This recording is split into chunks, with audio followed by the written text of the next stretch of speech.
Hello, hello guys! Good afternoon and we are back for the last day ng ating group stages for Riyadh Masters. So dalawang series lang naman yung meron ngayon pero we're not sure yet. I think ang daming possible magkaroon ng tiebreaker so possible hanggang mamaya ulit tayo dito. Gladiators, they went for Underlord Rubik and for the side of OG, we'll be having Keeper of the Light and then Storm Spirit. So nawala na yung Pagna, si Keeper na yung pumalit.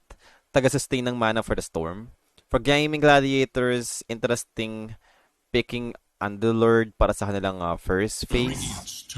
Wala naman siyang masyadong kinunderpagad dito. Sadyang comfortable lang talaga yung Gladiators whenever they're playing Underlord. So now, for the 5th ban, Anti-Mage has been removed. So one of the biggest counter up against Storm. Gaimin Gladiators naman still waiting for the 5th ban hero. Tignan natin kung ano pa yung mga ma-remove nila dito and ano pa yung pwede nilang kunin mamaya after this 5th ban. 5 seconds remain.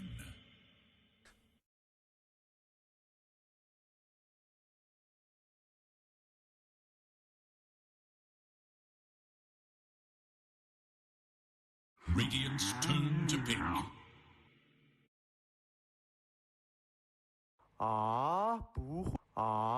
不会吧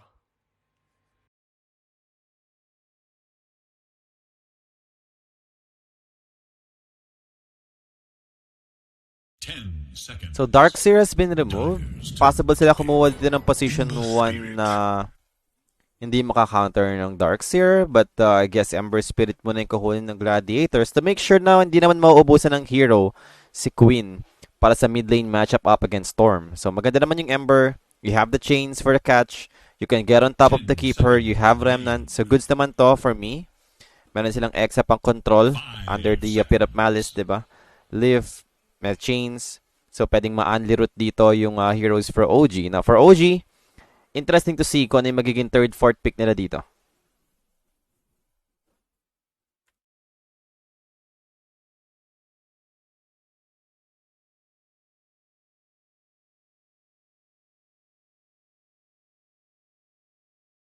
Dire's turn to pick. Crystal Maiden.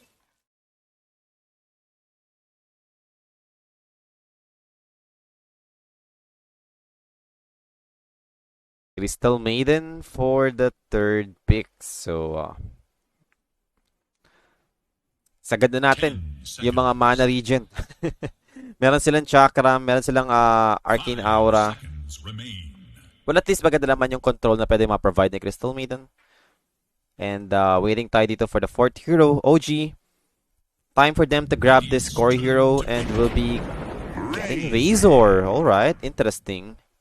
Hindi ko sure kung Razor safe lane to deal with Underlord, pero parang ganun yung gustong gawin ng OG. Now for Gladiators, not sure what will be their position 1 hero. Missing pa naman dito yung last pick for OG and last pick advantage for Gladiators. Now 4th pick muna, possible support, hero para kay Celery.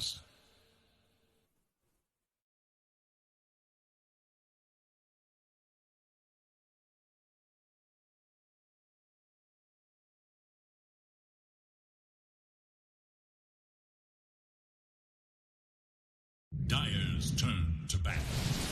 Morphling.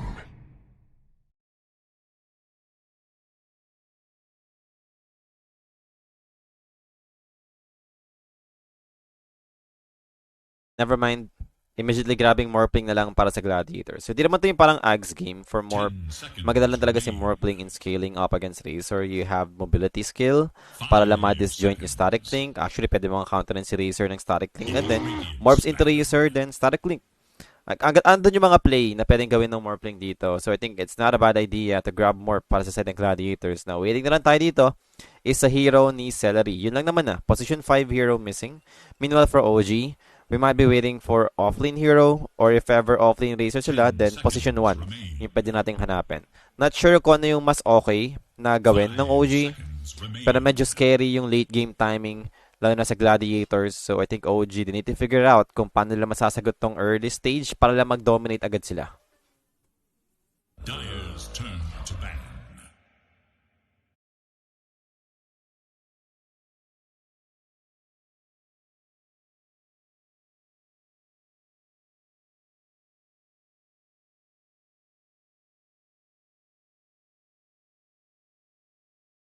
Ten seconds. 5 seconds remain.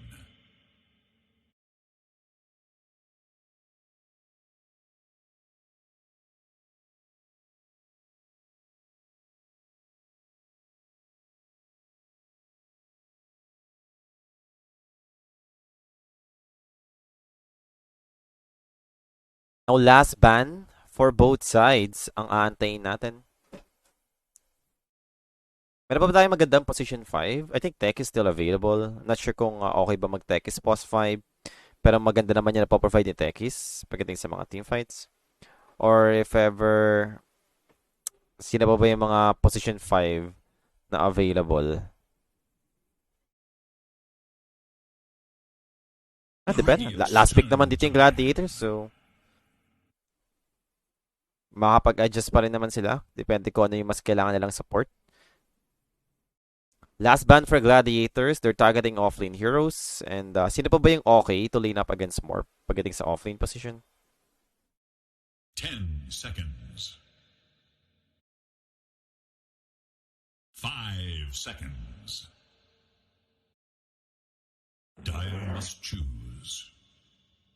I was expecting Lycan, and Lycan it is yung ibaban out nila dito. Yung mga pwedeng mag-provide kasi ng momentum sa OG. Ayun yung ayaw mabigay ng Gaimin Gladiators, knowing na magiging passive sila early with this Morphling. So, at least malimit nila yung ganong early power spike for 10 OG. seconds Na OG dito, last pick, waiting. Razor safe lane ba or 5 Razor off lane? seconds remain.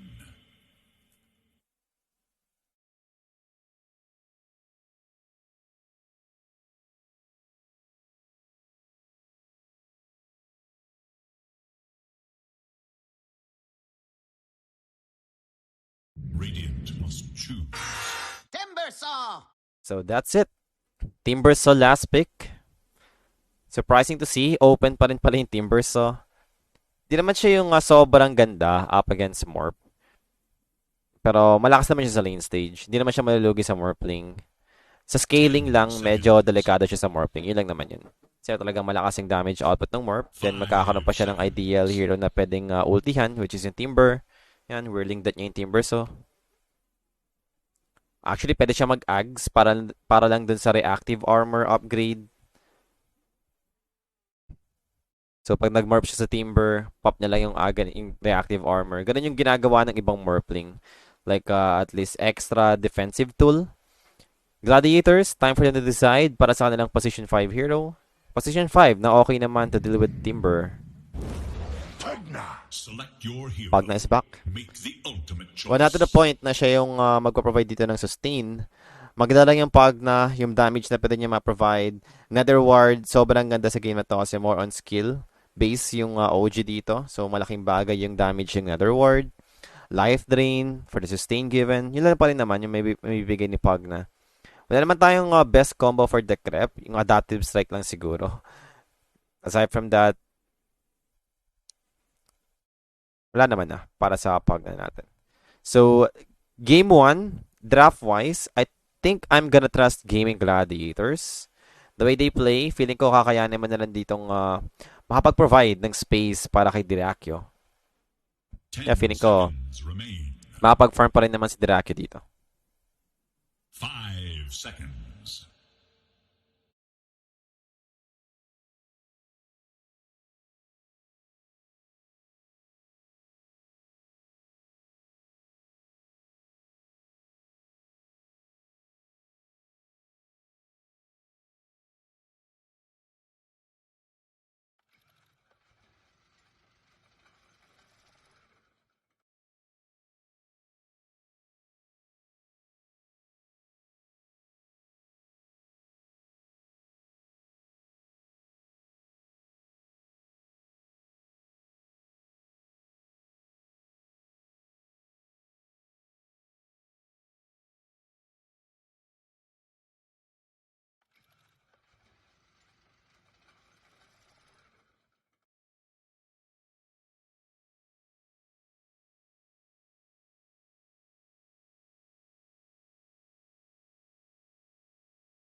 So, eto na tayo. Game number 1. Smoke play agad para sa magkabilang team.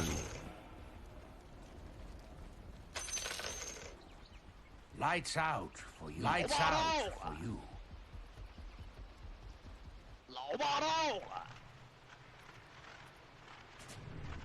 Oh.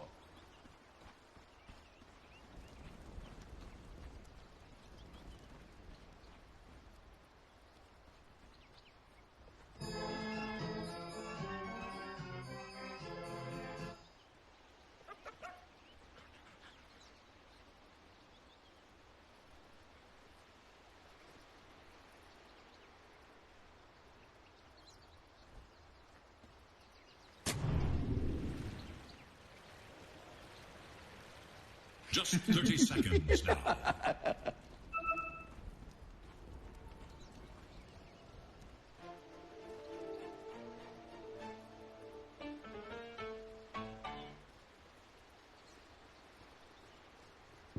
Huzzah! So, for the bounties, tignan natin kung magkakaroon ba tayo ng early team fights. Seb in position. Dun sa may Riverside bounty run natin sa may top. Pero DM dito manlalaban naman. Flame Guard committed para kay Queen. I think not good yun para sa Ember Spirit. Kumuha siya ng level 1 Flame Guard then ginamit niya agad. So for the first creep wave, wala siyang Flame Guard dito. Usually yun yung gustong matake advantage ng Ember. Yung possibility niya ma-clear out agad yung wave with Flame Guard. Maybe hindi lang pinarorities talaga ni Queen since Storm naman yung katapat niya. Feeling niya di rin naman siya makakalapit para lang mas-zone out yung Storm. Isang remnant lang din naman, tanggal rin naman yung Flame Guard niya. So, might be the idea kung bakit hindi nag-hesitate si Queen na gamitin yung Flame Guard dun sa Power Rune, sa Bounty Rune. Isang alay nakuha dun ng Gaimin Gladiators for the bounties.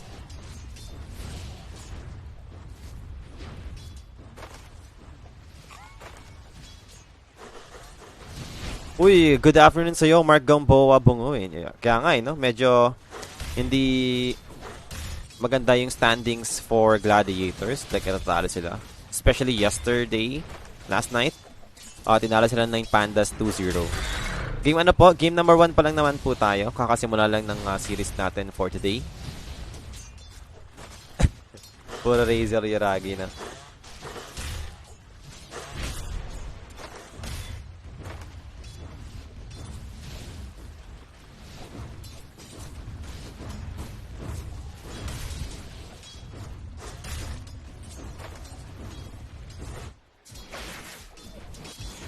Not so fast.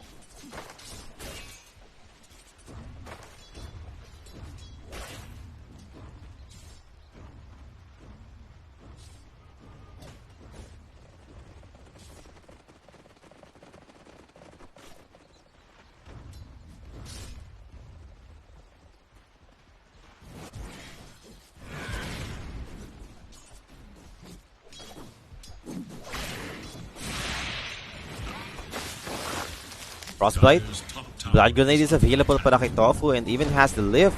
First Blood secured para kay Ace. The Firestorm damage securing the first blood for the Underlord. So that's a good start already for Gladiators, especially on top lane.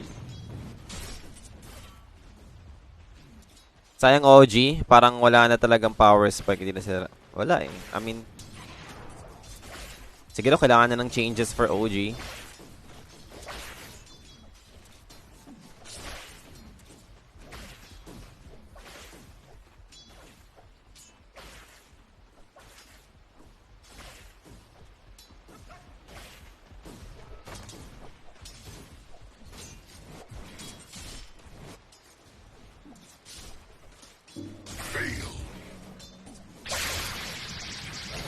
Static Link, Ace will be fine. 32 stolen damage lang naman yun. Pero as for Tofu, it will be painful kasi siya yung papaluin ng Razor. So he needs to be careful.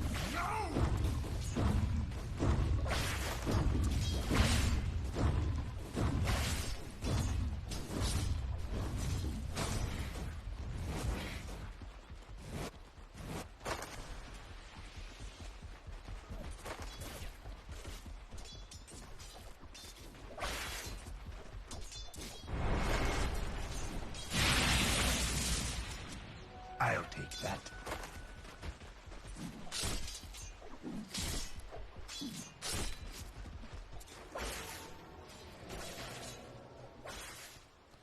Dire structures are fortified.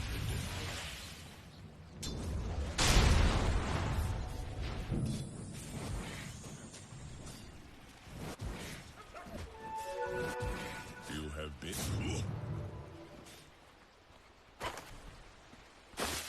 Frostbite. Bounty.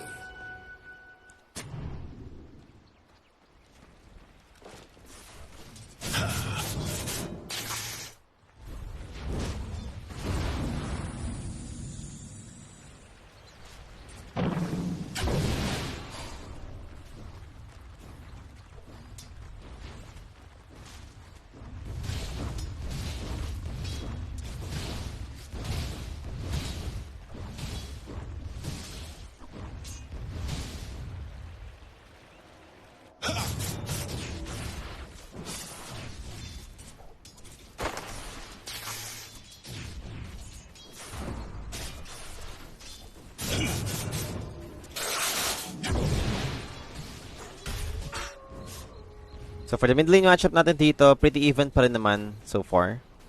Meron na tayong Orb of Corrosion. Top lane action. That's gonna be Crystal Maiden with rotation from Celery. They might be able to look for more. Yuragi dito tries to go for the neutral creep and will be able to get it. So at least wala sila nakuwang kill sa Razor. Although namatay pa rin naman yung Razor. Oh, you see this? You see? Oh, this is what I've always wanted. Oh, I'm so happy.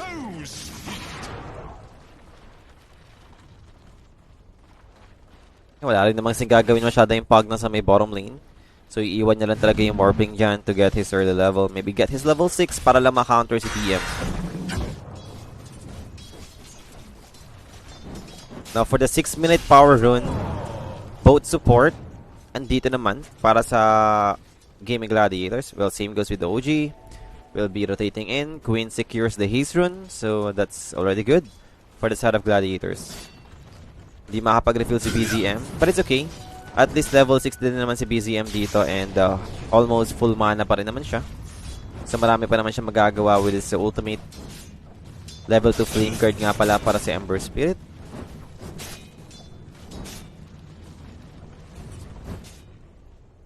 Dire's middle tower is under attack. Stupendous! So at least bounty rune available para kay BZM to grab.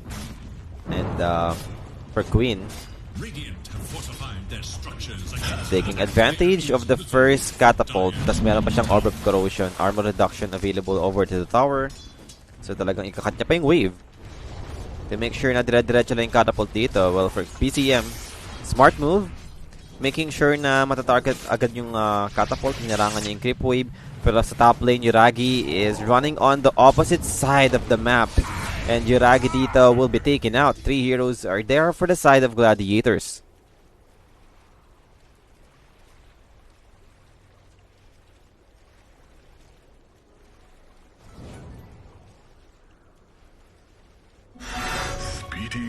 of haste.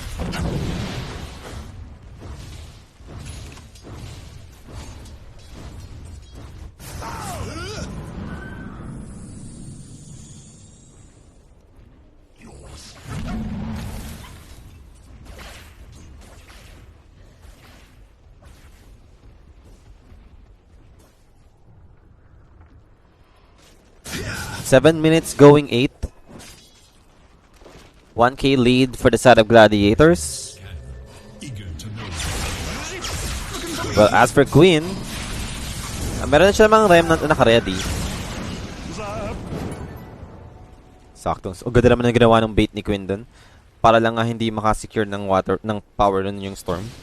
Nagpahabol muna siya dun. Double damage.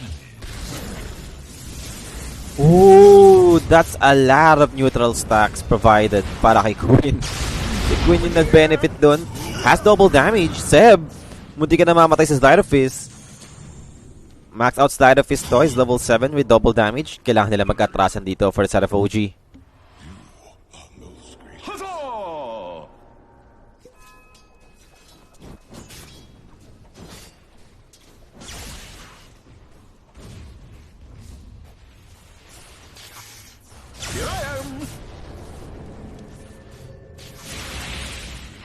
And even Tofu, inaagawan pa nga dito ng farm si BZM sa neutral.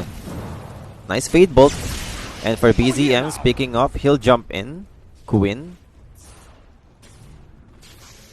Still will be fine. Makitipi out na nga lang siya. Pero ang layo ng remnant ni Queen, ha? Parang medyo delikado pag bumalik siya sa remnant. Early phase boots para sa Underlord and is going for pipe. Kaya ito na nga si Queen. Back on middle. Illuminates. Tamang defend lang naman para sa Keeper of the Light. While the Storm will be doing his best to transition onto other lane or maybe neutral. Pero BZM dito, wala na siya magagawa. Taiga dito, abutan pa ng Ember Spirit. Pero nice Vortex. Light of Fist won't connect. So Taiga might be able to run and saves himself. Chakram given for another Frostbite use para kay Taiga. Holding out the Ember. So wasting their time.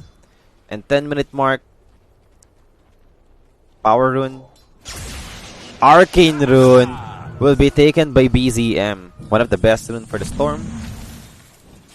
3k advantage nga lang agad para sa Gladiators. So ito lang yung parang pangit na nangyayari ngayon. Top 3 core sa side ng Gaimin Gladiators. Walang nalugi sa Gladiators.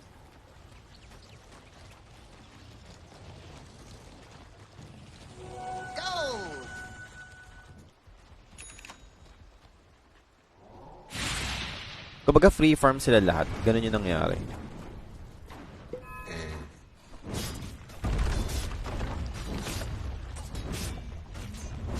Oh well. Queen dito. Mukhang possible na mabasag yung tier 1 mid. Hindi niya makukuha yung last hit. Pangit nung ano eh. Yung nangyari. Dalawang palo niya pa eh. Tapos pabitaw na yung catapult.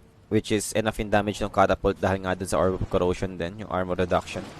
Kaya mas lalo tumataas yung damage. But at least objective pa rin naman yun for the side of Gladiators. And yung mid tower yun. Ang laking bagay na mabasag mo agad yung tier 1 mid. Kasi medyo comfortable ka na rotate sa mga jungle side. And now for Tofu will be spotted in. A quick lift. Arcane Rune used para kay BZM. The Crep will be able to provide some space para kay Tofu. But the controls given. Yuragi trying to finish off Tofu. Can they even do it? They might be able to do it since the Storm is here. And now they've lost 2 on both sides. Both 2 supports. Ace will be taken out as well. The biggest hero, Timbersaw, will be joining this fight. So losing 3 right now for the side of Gladiators. Dirakyo not gonna be lucky enough to escape. Make it 4 dead. OG bringing all of their heroes to win that fight. And it was successful at the end.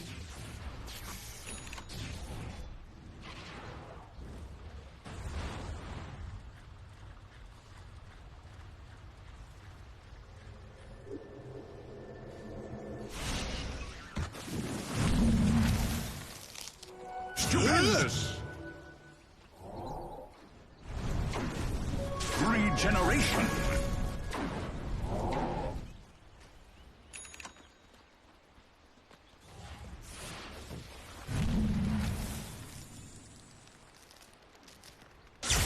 Over here!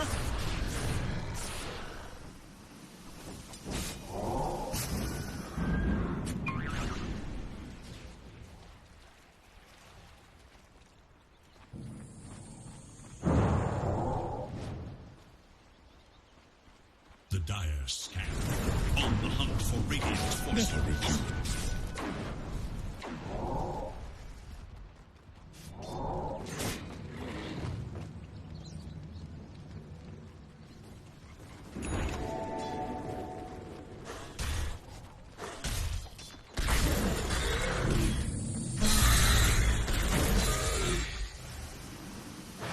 So back on farming, medyo naka-recover na yung OG, down to 1k na lang yung kalamangan dito for Gladiators.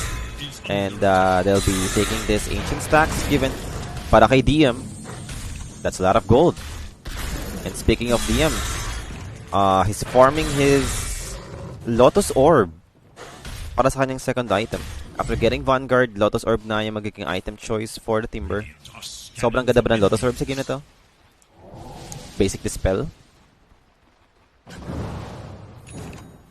Movement for the side of Gladiators. They're on to Yuragi with Hand of Midas, Ogre Axe available, Plasma Field use. Its bottom tower is under attack. Yuragi should still be fine, but the Storm will jump along ultimate over to Celery. The Crep will be used, Life Drain over to the Ember, just keeping him alive for now. And now there goes Taiga. Freezing Field not available. Finn's Gate used to disengage para sa Underlord. Will be able to run. And how about the Ember? Gwyn might be in trouble. They have the chain. Sleight of Fist providing some space. Remnant is not available yet. And down he goes. Ember for the first casualty sa side ng Gaimin Gladiators. So still a big win for OG. Wala naman namatay sa kanila. And for starters, yung Pag na nga lang yung gusto nilang patayin nung una. Pero naging Ember pa yung pick-off na nakuha ng OG.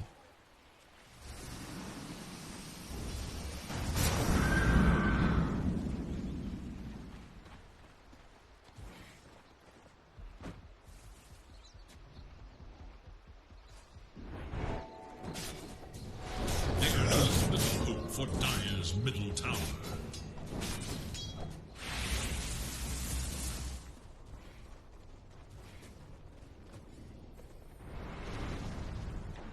Dire's top tower is in danger.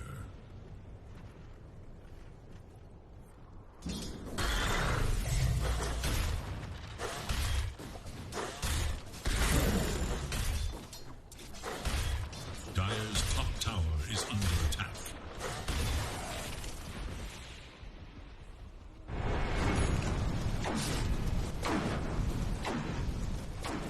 Illusion? Their structures against attack.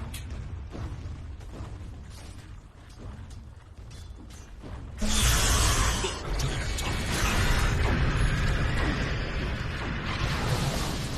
So Timber, disengage lang naman. Dire's top tower is under attack. Dire's top tower is weak. Nice chains over to the Keeper of the Light. Blinding Light committed. Seb. Yuragi is waiting. Plasma Field, Finn's Gate play for the side of Gladiators. But I think okay pa rin naman yung OG dito. Hindi naman tutuloy yung Underlord to connect sa may top lane. Tamang farm pa rin naman for the side of Gladiators. And one good thing about them is sitting on top network pa rin naman yung Morpling. And speaking of Morp, he's going for Manta style for his first item choice. I'm not sure about the second. Kung mag-IF Skadi ba siya agad, mag-BKB, or kung kailangan niya pa ba mag-Ags for this game. I think maganda yung IF Skadi. IF Skadi than Daedalus. Feeling ko yun yung much better choice for the Morphling. But hang on. Rubik has been spotted in by BZM. And there's nowhere to run for the Rubik. Storm was coming. Orchid, para sa Storm Spirit available. Should look to their bottom tower. And at least for Razor, makakapag-scale up naman talaga siya into late game, having his Midas available. So, malapit na lang nga rin sa kanyang BKB. Then after that, ano yung kukunin niyang item?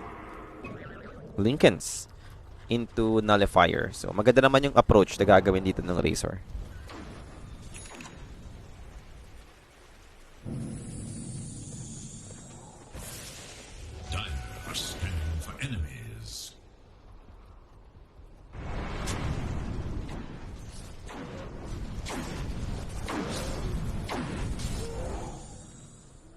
Radiant should look to their top tower.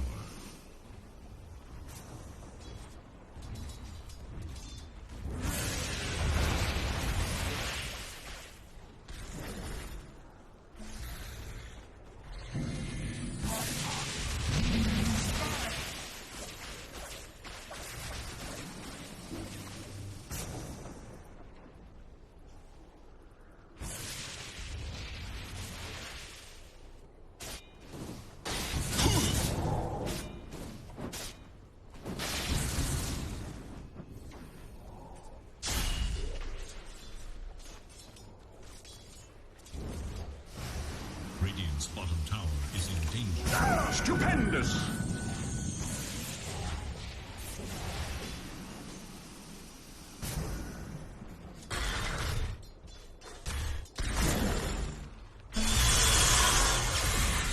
Storm jumps in over to Ace. Grabe yung damage na dito together with DM and the freezing field from Taiga. And that's enough to bring down this Underlord. Even with pipe available, namatay pa rin naman dito yung Underlord, and OG will be continuing to push the tier 2 bottom tower. Fortification use, and what will be next? Meron pa mag-defend for the side of Gladiators. Storm back on middle. Radiant's bottom tower is in danger.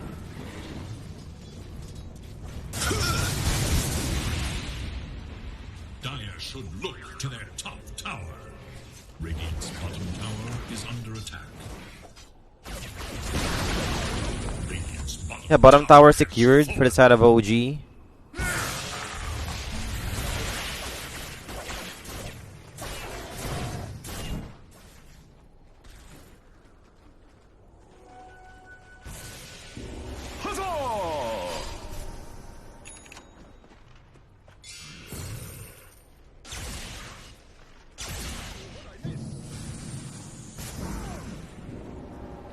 There is little hope for Radiant's middle tower.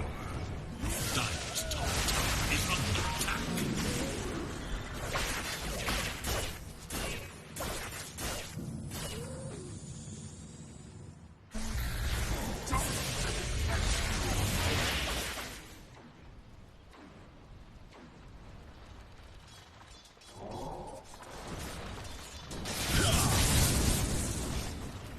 Radiant's bottom tower is under attack.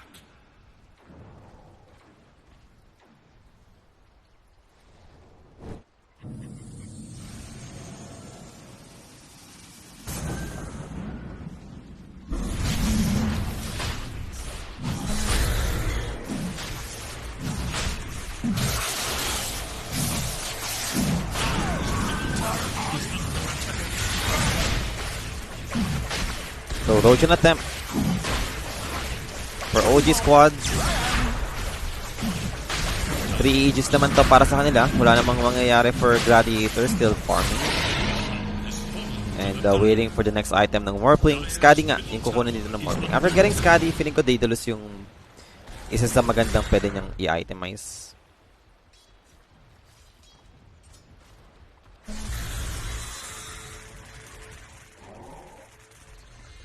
Now, they're on their way on Timber. They know he's here. Bumata siya ng Chakram sa mid. Sa lane, sorry. Now he's been spotted. The question is, paano nila papatay? Or paano nila tatalunan yung Timber? So, meron siyang Lotus Orb. So, medyo mahirap tong initiation for the side of Gladiators against Timber. Malapit na siya sa tier 2 tower. So, andun yung possibility magtipihan lang yung OG to back him up. And for the Ember, interesting. He went for Yules. So, having Yules for the Ember Spirit, mukhang malabo na mag-BKB ito.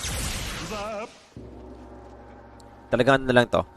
Yules para lang sa pang-remove ng silence ng Orchid ng Storm Spirit. At least cheap item lang.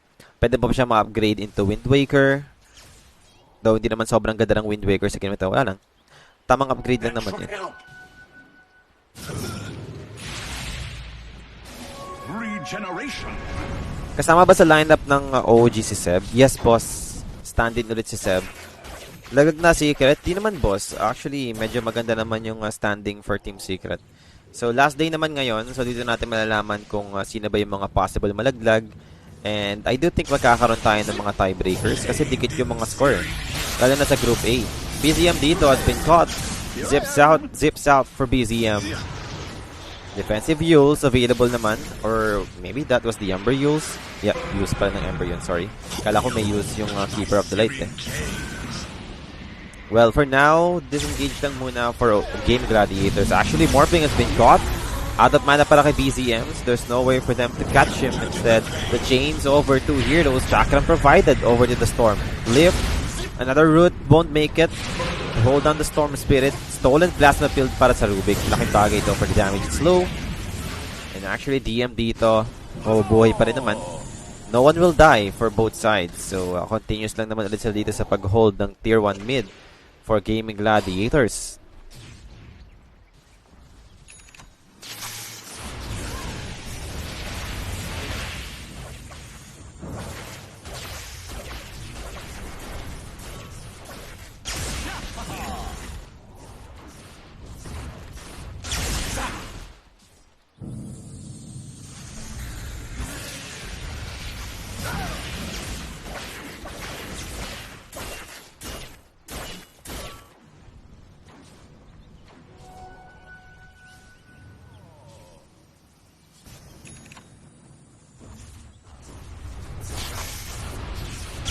Radiant's middle tower is under attack.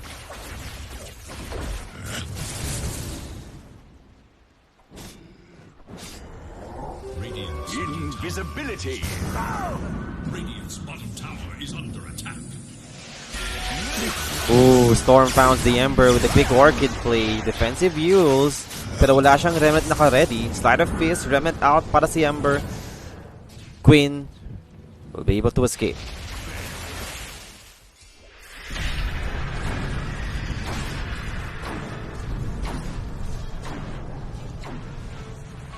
So, interesting, Yuragi dito, nag-halberd muna. And now, going for Lincoln's Nullifier. Same pa rin naman. Nagkaroon lang siya ng additional item na kinuha, which is yung halberd. Hindi ko sure sobrang ganda ba ng halberd para sa Razor. For Morphling is going for Ags. So, kahit na-nerf na yung Ags natin dito, parang nakikita niya pa rin naman yung value. Especially if Timber saw yung kokopyahin niya. Kasi nga, magkakaroon siya ng, ng extra armor or barrier, yan, yung sa reactive armor Ags upgrade. Malaking bagay naman yun para sa Morphling. Then, universal hero naman si Timber, so medyo mataas naman yung stats na makukuha niya up against Timber. Lakas ng Quest, Western Europe boss, yung Quest Esports. Sila yung ano dati, Aura do Thunder, sa pagkakalam ko, yung Quest Esports. Sila yung Aura do Thunder. Bit of Malice committed over to the Razor. Wait for main forward. Diraka dito with the plasma field to slow him down with the Eye of Skadi slow as well. Static Link connecting in over to Iragi. And that's 89 stolen damage. 105 pala, sorry. Mas mataas yung nakuha doon ng Morphling. And now over to the Crystal Maiden. Down he goes. Kill secured para sa Morphling.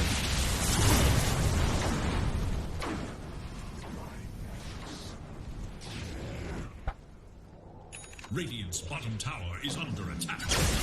Dire's middle tower is under attack.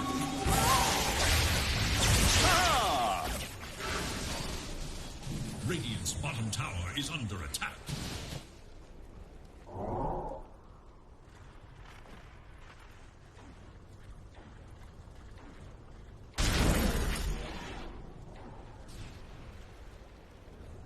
Disband na ba yung All G? Hindi naman. Actually, naglalaro pa rin naman sila sa Division 2 noong nakaraan. Yung All G. Pero hindi sila nakapasok ng Div 1 eh. Hindi sila nag-top 2 sa Division 2. So, medyo hirap yung All G. Kasi nabawas-bawasan din sila ng player. Tsaka hindi sila ganun ka-okay, ka-consistent.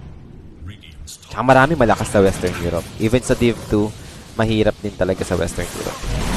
Mantastar committed para kay Diraka. Waveworms out. And now over to the Storm. They have the chains. They have the static link.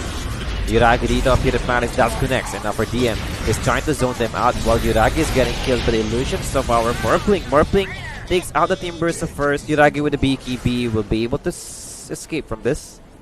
And that's the only Timber casualty for the side of OG.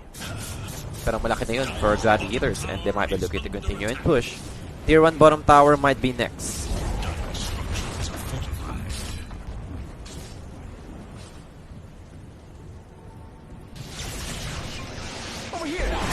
Wisdom Rune? Ay, saya. Ang saya-saya.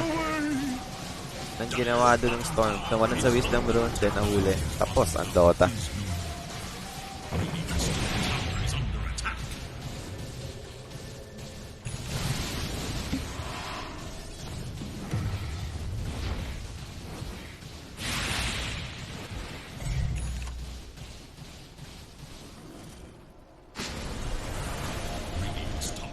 Is under attack.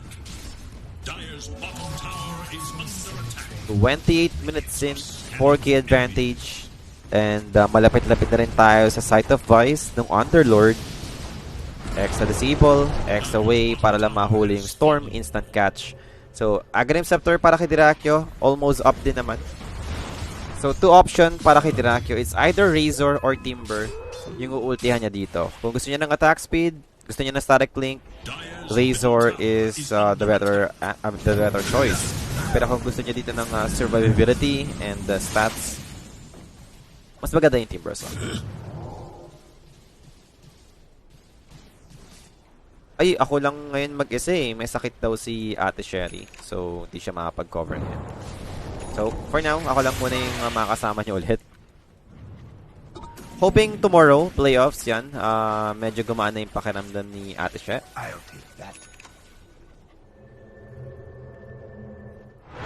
Huzzah!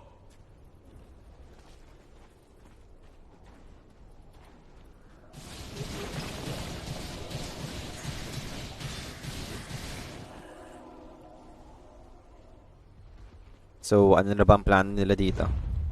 Bottom lane? Smoke play for Gladiators. Alright.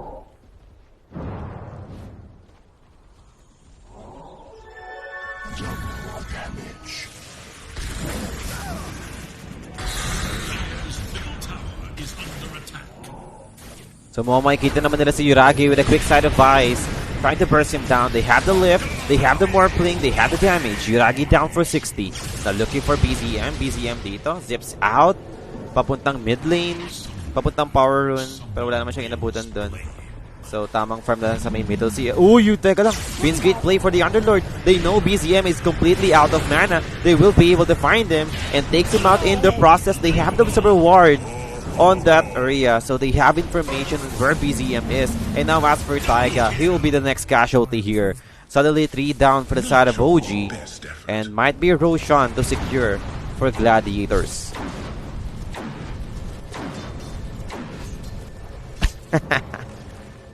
Thomas Marathon, no? Napalaban na naman sa Thomas Marathon si Sherry.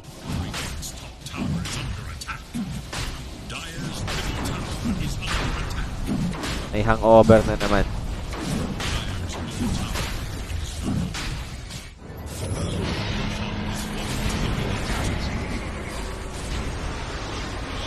Oh, Keeper of the Light. Seb has been caught. Seb goes down.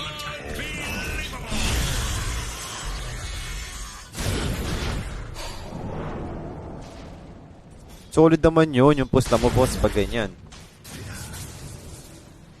So ito na. Going for Daedalus na yung Morphling dito after getting this Axe.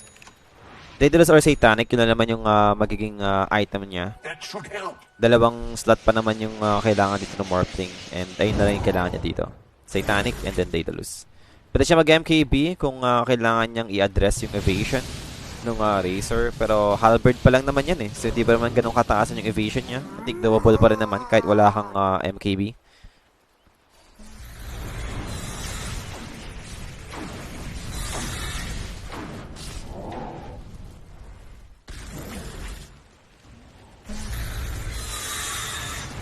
Bottom tower, continues pa rin naman si Dyrachyo. Illuminate.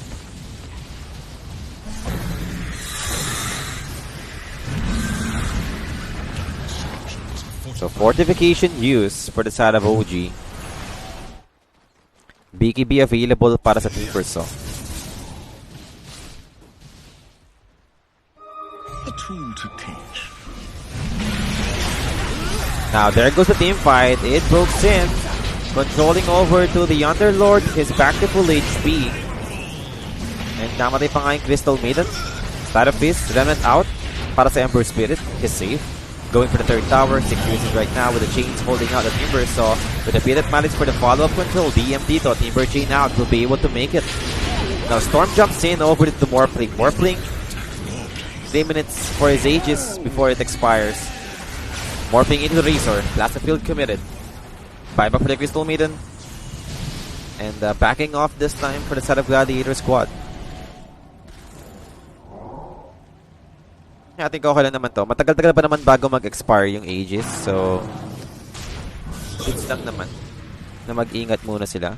Siguro reset lang muna. Yan. Then, pwede nilang ituloy itong bottom tower push. Meron naman silang Fiend's Gate kung kailangan nilang mag-regen sa Fountain.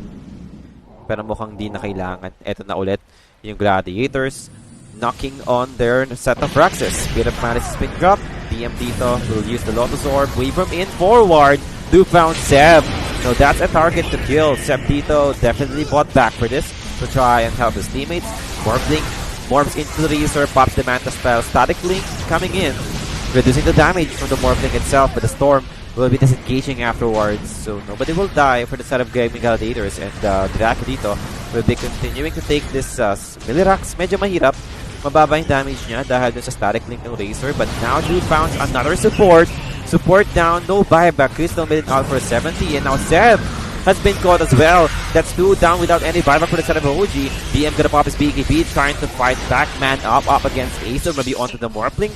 But there's not enough damage for the side of OG to deal with them. And now with the static link stolen, Morphling just getting enough damage over to the Razor. Razor do manage to escape. But how with the Storm? They have the control. Device given, lift for the extra control, and that's gonna be it. Storm goes down. GG has been called OG.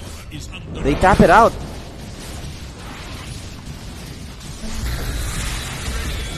Gaimin Gladiators with a 35-minute game.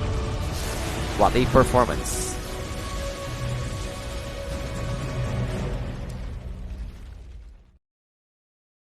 Well, solid naman yung pinakita ng Gladiators dito. Nagkaroon tayo ng even start lang naman after yung lane stage. Pero nag-antay lang ng key items talaga yung Gladiators. Once na naging available na yung key items for the Morphling, di ba? Especially yung Ags. Doon na nahirapan makarecover yung OG. Like, wala sila ganong answer. It's one of the main concern or main problem for me if you're playing a Razor position 1. Parang there are times na hindi siya yung ramdam kapag hindi talaga siya big threat or counter yung mga heroes ng opponent nila. And same yun nung game na to. Like, static link may Morphling, mag-waveform out lang yan, or baka mag-morph lang into Razor, then ka-counter static link ka. Ganun lang yung mga possible mangyari dyan. So, hindi siya yung ganun ka-effective, unlike the mga ibang game ng Razor. And Gladiators, it's all about their timings. Yun lang naman talaga. Much better sila in scaling into late game, and as a result, Game 1 belongs to Gladiators. Magbabalik pa naman tayo for the Game 2 after the short pick yan. Thanks so much for watching, and be right back tayo.